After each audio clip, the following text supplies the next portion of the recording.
and paper, into the air, where the toy flew for about 10 seconds.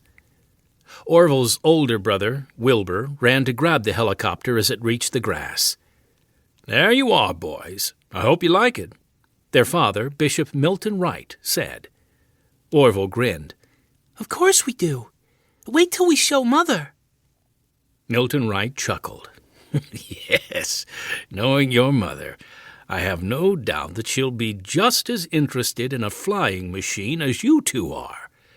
Now, don't forget you still have your chores to do before dinner." "Yes, Father," the two boys answered together. Bishop Wright walked inside the house while the two brothers took turns pulling the rubber band and twirling the helicopter high into the air. Their sister, 4-year-old Catherine, joined them and insisted that she, too, have a turn flying the new toy. The next day, as Orville sat in his second-grade classroom in Cedar Rapids, Iowa, he could not concentrate on what the teacher was saying. All he could think about was the flying machine his father had brought home the night before, and how he could improve it.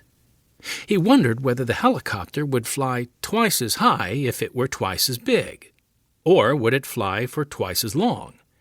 And since it had 2 propellers, would it go higher if it had 4 propellers, or 6?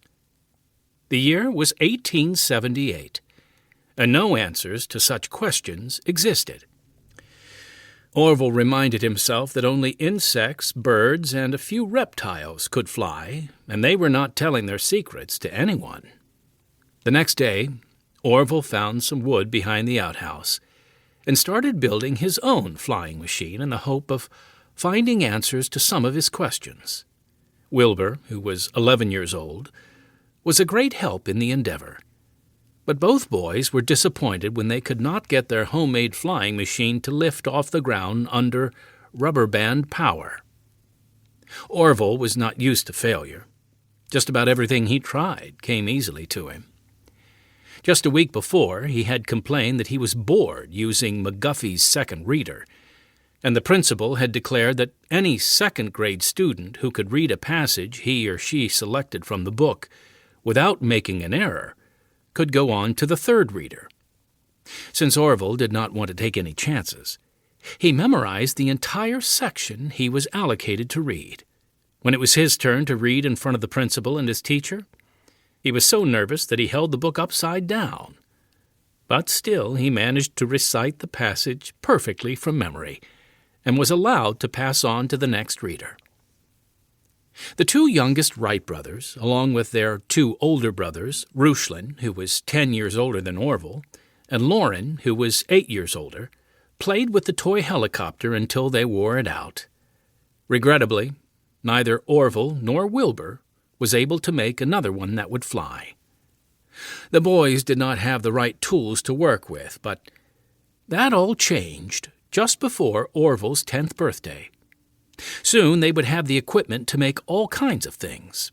It was June 1881, and the Wright family was moving again. The family had moved several times in Orville's lifetime, but this move was one that Orville looked forward to. The family was on its way to Richmond, Indiana, close to Orville's maternal grandparents. Grandpa Kerner was the most fascinating man Orville knew, mostly because he was a carriage maker and had a workshop filled with woodworking tools. And from these tools, he could make just about anything he set his mind to. Although Grandpa Kerner was a fastidious German immigrant, Orville hoped that he would trust him and Wilbur to use his tools. As soon as they arrived in Richmond, Orville and Wilbur begged to go to their grandparents' farm to see the carriage shop, set up in one of the dozen buildings on the property. The 2 brothers were intrigued with the place. All sorts of metal and woodworking tools were arrayed in the carriage shop. But what really piqued the boys' interest was Grandpa's lathe for turning wood. Right then and there, Orville and Wilbur decided that they were going to build a lathe of their own. They assembled it in the barn at the back of their house in Richmond. It was a lot of work and challenged their ingenuity, but the boys kept at it. The lathe, like Grandpa's, was powered.